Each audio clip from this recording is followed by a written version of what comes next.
L'histoire que je vais vous présenter aujourd'hui est le fondement de mon projet LIO. Mais ce n'est pas mon histoire, c'est la nôtre. Il s'agit d'une quête pour mieux comprendre qui nous sommes vraiment en tant qu'humains. C'est un voyage de découverte que je souhaite partager avec vous. Nous partons de nos expériences individuelles, riches et uniques, façonnées par nos esprits complexes et colorés. Et peu à peu, ces expériences convergent vers une réalité commune que nous construisons ensemble. C'est une invitation à explorer, à dialoguer et à grandir. Bienvenue dans ce voyage. Notre capacité narrative est au cœur de ce que nous sommes en tant qu'individus et en tant que collectif. Elle façonne notre manière de voir le monde, de nous relier aux autres et de donner du sens à nos expériences. Les histoires que nous racontons sur nous-mêmes, sur les autres, sur ce qui est possible, ne sont pas de simples reflets de notre réalité. Elles sont des instruments qui la façonnent. Ainsi, les espaces que nous habitons, notre travail, nos relations, nos communautés, deviennent des terrains d'expression de nos visions du réel et des leviers puissants pour construire, déconstruire ou réinventer les mondes que nous habitons. Ce travail propose d'explorer un nouveau leadership, un leadership qui revalorise l'humain, qui crée avec lui et à partir de lui. Mon objectif de recherche était donc le suivant: approfondir la compréhension de nos processus internes et des éléments qui influencent nos prises de décision, dans l'objectif de construire une réalité collective consciente et durable à partir du vivant. Pour l'étude théorique, j'ai décidé d'examiner plusieurs éléments, en commençant par l'unité la plus petite et la plus facile à comprendre, soi-même, et en élargissant la vision, en allant vers les autres, le groupe, l'entreprise ou la société, en y amenant petit à petit des éléments externes, tels que le temps et l'espace, le sujet, l'objet et l'objectif, et même l'intelligence artificielle, qui est de plus en plus présente dans nos quotidiens, pour arriver à une meilleure compréhension de tous ces éléments, en nous conduisant vers un leadership conscient. Mes recherches m'ont mené dans une direction inattendue, car j'ai découvert une source commune à tous ces éléments, notre perception individuelle. Effectivement, c'est elle qui déterminerait tous nos comportements et les actions que nous choisissons ou non d'entreprendre. Pour mes recherches théoriques, je me suis surtout basée sur deux disciplines principales, la neuroscience et la physique quantique, qui m'ont ensuite amenée vers d'autres domaines tels que la psychologie, la philosophie, la spiritualité, les sciences sociales et ainsi de suite, dans l'idée d'avoir une vision plus holistique et une meilleure compréhension. Mais j'ai essayé de garder deux axes principaux pour guider cette réflexion: la perception subjective comme fondement de la réalité individuelle et l'interconnexion avec notre environnement, qu'on pourrait aussi appeler la réalité collective. La question de recherche qui s'en est dégagée finalement était la suivante: comment notre perception individuelle pourrait-elle nous permettre de co-créer une réalité collective consciente et durable? Pour le processus de transformation que je vous propose, je m'appuie donc sur les connaissances de nos processus internes et le rôle de ce pouvoir individuel que nous avons via nos perceptions et la responsabilité que cela accompagne.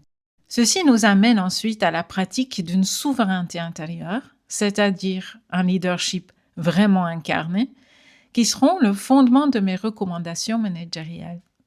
En supposant que les bonnes connaissances, l'acceptation et l'intégration de ceux-ci pourront nous permettre de créer des processus, des systèmes et des organisations plus alignés à notre nature humaine.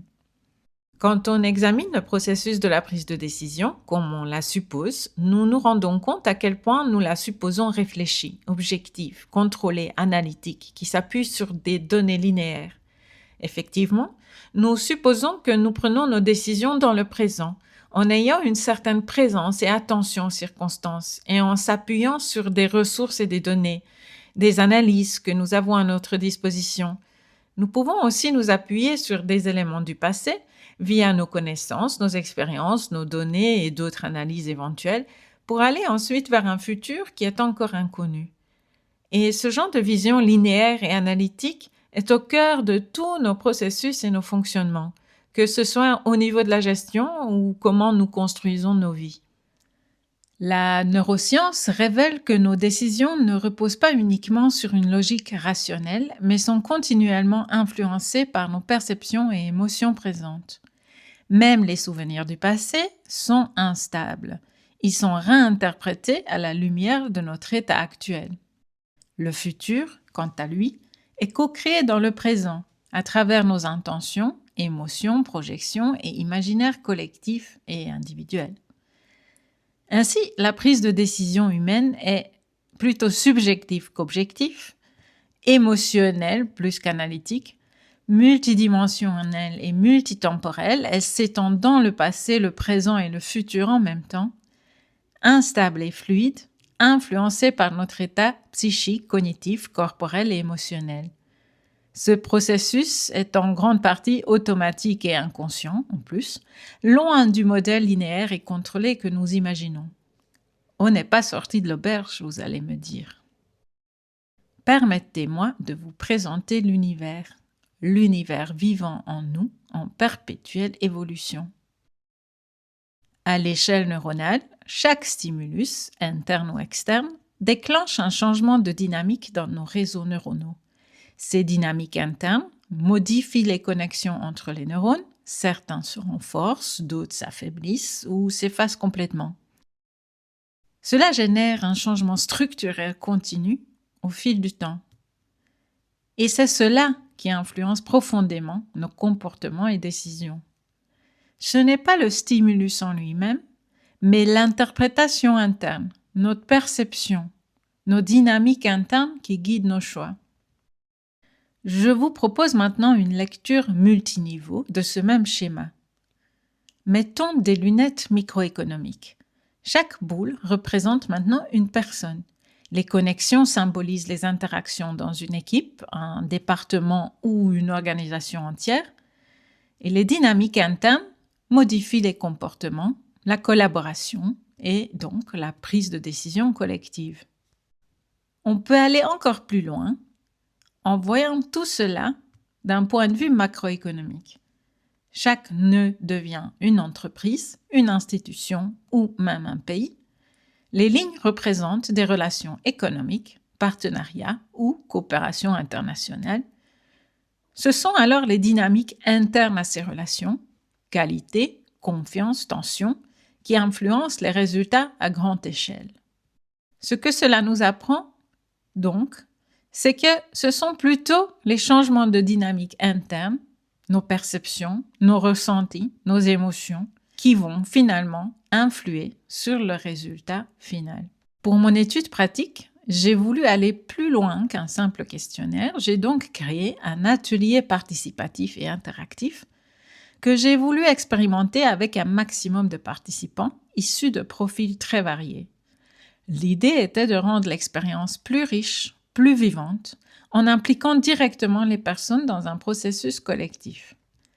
Pour la récolte des données et leur visualisation en temps réel, j'ai utilisé un logiciel, Mentimeter, qui m'a permis de dépasser les limites habituelles du temps et de l'espace en réunissant tous les participants quelque part au même moment pour découvrir et analyser leurs réponses collectives ensemble.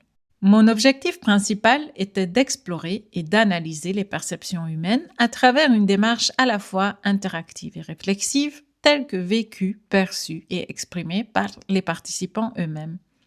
Outre les données quantitatives et qualitatives recueillies via le logiciel, j'ai également porté une attention particulière aux interventions et récits oraux qui ont émergé. Ces éléments ont ensuite été partagés avec les participants lors des séances suivantes. Cette approche m'a permis de créer une expérience à la fois ludique, participative et collective, reflétant l'esprit de nos collaborations, tant sur le plan personnel que professionnel. Toutes mes interrogations, issues de ces séances, se concentrent autour de 4 grandes questions principales que l'on peut intégrer dans notre schéma. Ces questions portent sur notre connaissance de nos processus internes, le rôle et le pouvoir individuel que nous nous accordons, la responsabilité que nous sommes prêts ou pas à assumer, et enfin, la pratique de la souveraineté intérieure, autrement dit notre leadership incarné, et ce que cela exige de nous. Lors de l'analyse des réponses, au-delà des moyennes, c'est la dispersion des réponses qui a le plus retenu mon attention. Effectivement, pour toutes les questions à échelle de 0 à 100, les réponses s'étendaient déjà sur tout le spectre des 10 à 15 participants. Autrement dit, cette diversité d'opinions était forte très tôt et ne variait pas beaucoup lors des sessions suivantes. J'ai été réellement surprise par l'ampleur des réponses et par la vitesse à laquelle elles se sont manifestées. En rassemblant les points principaux issus des réponses aux 4 grandes questions, plusieurs aspects clés émergent. La subjectivité prépondérante. Les participants reconnaissent que nos expériences de vie sont profondément subjectives, façonnées par nos récits personnels, influençant nos façons d'être et d'agir. La perception apparaît alors comme un levier clé dans nos prises de décision. Deuxième point clé, c'est la dimension psychologique et émotionnelle. Présente à tous les niveaux, elle est particulièrement marquée dans la pratique de la souveraineté intérieure, ou leadership incarné, où les participants soulignent l'importance du courage, car c'est une démarche consciente qui demande un effort psychologique et émotionnel réel.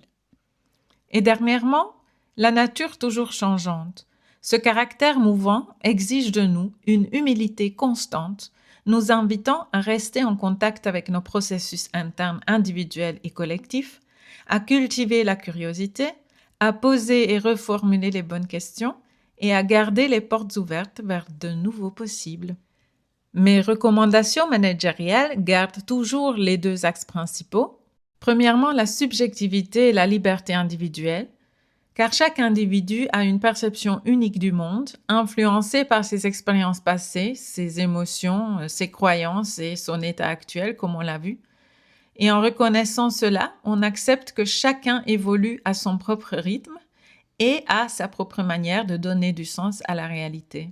Et le deuxième point, c'est l'interconnexion et la responsabilité collective, car nous sommes tous liés et nos choix, croyances et actions ont des impacts sur les autres et sur la société dans son ensemble.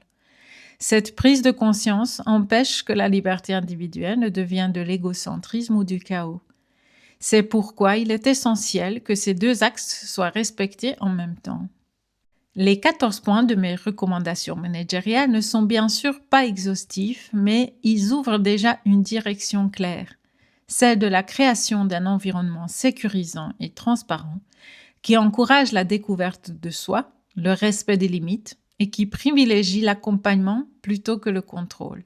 Ils appellent aussi à plus d'agilité, tant au niveau individuel qu'organisationnel, et à une culture de l'autonomie et de la responsabilité pour que puisse émerger toute la richesse vivante des visions individuelles qui nourrissent nos réalités collectives. Parmi ces 14 points, j'aimerais mettre en lumière le point 13.